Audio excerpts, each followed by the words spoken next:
నమస్తే, మీ పేరు? ఏరే వెంకటరావు. ఏం చేస్తుంటారు? నేను ఎక్సైజ్ చేస్తాను. ఏ ఊరు మీది? అక్కిరెడ్డిగూడ. ఏ నియోజకవర్గం వస్తుంది? దెందులూరు మండలం అండి. ఎవరు మీ ఎమ్మెల్యే ఎవరు? చింతమనేని ప్రభాకర్ రావు. ఆయన పనితీరు ఎలా ఉంది?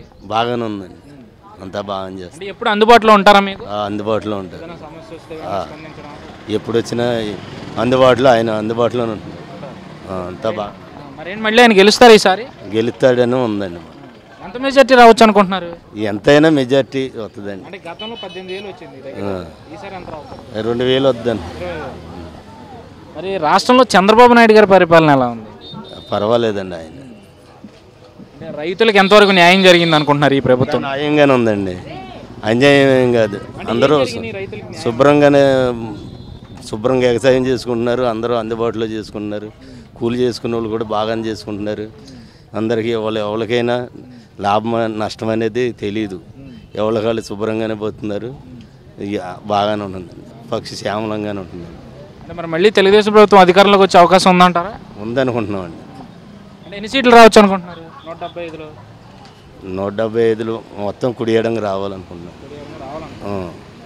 జనం ఏదో అపోక జరుగుతుంది, కానీ అయితే పైకి ఏదో అపోకే కానీ వస్తుంది అనుకుంటున్నామండి.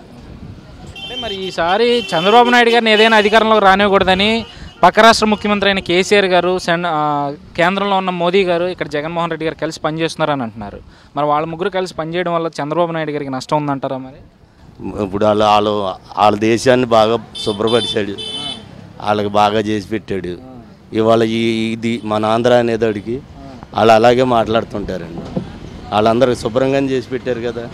ఇక్కడికి వచ్చేదాడికి ఈ ఊరు ఇది మన ఆంధ్ర బాగు చేయాలనేదాడికి అలాగే పై వాళ్ళు అట్లాగే మాట్లాడుతూ ఉంటారు. దాన్ని అన్నీ తీసుకోకూడదండి, అంతా శుభ్రంగానే జరిగింది.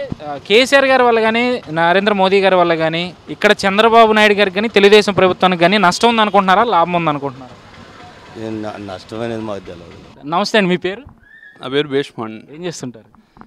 Sugar factory employee. ఏ ఊరు? మేదినరూపాయలు. ఎలా ఉంది మీ ఊర్లో అభివృద్ధి, ఎలా జరుగుతుంది? అభివృద్ధి నెంబర్ 1గా ఉందండి. మొత్తం 80% అండర్గ్రౌండ్ డ్రైనేజీ, సీసీ రోడ్లు మొత్తం అయిపోయినాయి. ఊరు పరంగా అయినాయి. ఇక డ్వాక్రా రుణమాఫీలు అయితే, రైతు రుణమాఫీలు అయితే అన్నీ నెంబర్ 1గా జరిగాయి. మ్యాక్సిమం 100% జరిగినట్టే డ్వాక్రా పసుపు కుంకుమ డబ్బులు ఇవి అయితే. ఒకవేళ ఏమన్నా 1-2 ఆగినా మా ఎమ్మెల్యే గారు. ఎవరు మీ ఎమ్మెల్యే గారు? చింతమనేని ప్రభాకర్, టైగర్. ఎలా ఉంది ఆయన పరిపాలన? ఎలా ఉంది? ఆయన నెంబర్ 1గా ఉంటుంది. ఆయన మీద గిట్టనోళ్ళు పడనోళ్ళు ఏదో బయట నియోజకవర్గాలు తప్ప మా నియోజకవర్గం వచ్చి ఎవరో ఏమన్నారు ఆయన. మరి మళ్ళీ ఆయన గెలుస్తారంటారా? వెళ్ళంటే ఈరోజు నామినేషన్ జరిగింది. ఆ నామినేషన్ వచ్చిన వాళ్ళు మట్టికి వాళ్ళ ఫ్యామిలీ ఓటు మట్టికి ఎత్తే మూడు పెళ్ళం చాలు, 150,000 ఓట్లు. ఎంత మెజార్టీ రావచ్చు అనుకుంటున్నారు? మ్యాక్సిమం 15 నుంచి 25 దాకా వస్తుంది. 15 నుంచి 25. అయితే రాష్ట్రం విషయానికి వచ్చేసరికి చంద్రబాబు నాయుడు గారి పరిపాలన మీద మీ అభిప్రాయం? ఆయన పరిపాలన నెంబర్ 1 అండి. అది ఆయన పరిపాలన తిరిగి ఉండదు.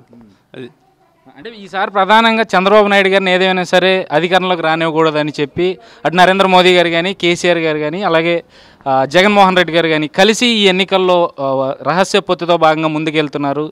చంద్రబాబు నాయుడు గారిని ఈసారి ఏదైనా గద్దెని ఎక్కనివ్వకూడదని చెప్పి అంటున్నారు కదా, దాని మీద మీ అభిప్రాయం ఏంటి? ఇప్పుడు ఆంధ్రప్రదేశ్ జనాన్ని అందరికీ తెలుసు.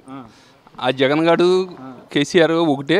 కేసీఆర్ ఆడిచ్చేది జగన్, ఇద్దరిని కలిపి ఆడిచ్చేది మోడీ అని చెప్పి మొత్తం ఆంధ్రప్రదేశ్ మొత్తానికి తెలుసు. ఇప్పుడు నిన్నగాక మొన్న కాన్వాయ్ వెహికల్స్ వచ్చినాయి తెలంగాణ పైన రంగులు పూసి పంపించారు. అంటే వీడి దగ్గర డబ్బులు లేక ఆడు కావాలని సపోర్ట్ చేయడం కోసమా? ఇప్పుడు నేషనల్ సర్వే అని పేరు చెప్పిపోతున్నారు. వాళ్ళు కింద నుంచి జగన్ గారు వస్తాడు, కేసీఆర్ వస్తాడు, అక్కడ మోడీ వస్తాడు అని చెప్పి అంటే ముగ్గురు కలిసి కావాలని రాస్తున్నారు. అది విషయం. ఇక ఈడకి ఆడికి తేడా లేదు.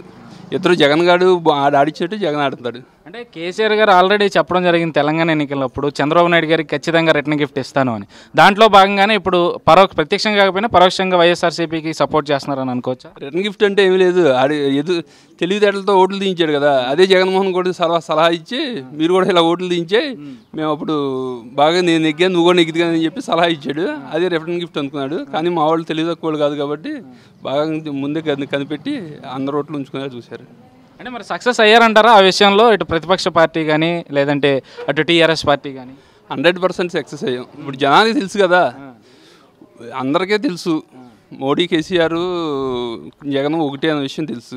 ఇప్పుడు మన ఎడగొట్టిన కేసీఆర్కి మన వాళ్ళు ఆంధ్ర వాళ్ళు సపోర్ట్ చేయరు. ఇక ఆంధ్ర వాళ్ళు మోడీకి కేసీఆర్కి సపోర్ట్ చేస్తే ఇక అంత దరిద్రం ఇంకోటి ఉండదు. అంటే ఇక చివరిగా చూసుకుంటే టీఆర్ఎస్ పార్టీ కేసీఆర్ గారు ఇక్కడ వైసీపీకి సపోర్ట్ చేయడం వల్ల వైసీపీకి నష్టమా లాభమా? ప్రజలు తెలుసుకుంటే 100% నష్టమే ఉంటుంది, దానివల్ల వాళ్ళకి లాభమే ఉండదు. ఇప్పుడు ఏంటంటే వాళ్ళ అభిమానులు వాళ్ళు ఏమంటారంటే మాకు కేసీఆర్ సపోర్ట్ ఉన్నాడు, వీళ్ళకి అసలు సిగ్గుంటే వాళ్ళు కేసీఆర్ సపోర్ట్ అని ఎందుకు చెప్తారు? కేసీఆర్కి ఎవడని సపోర్ట్ చేస్తారు తెలుసుకున్నవాడు ఆంధ్రవాడు.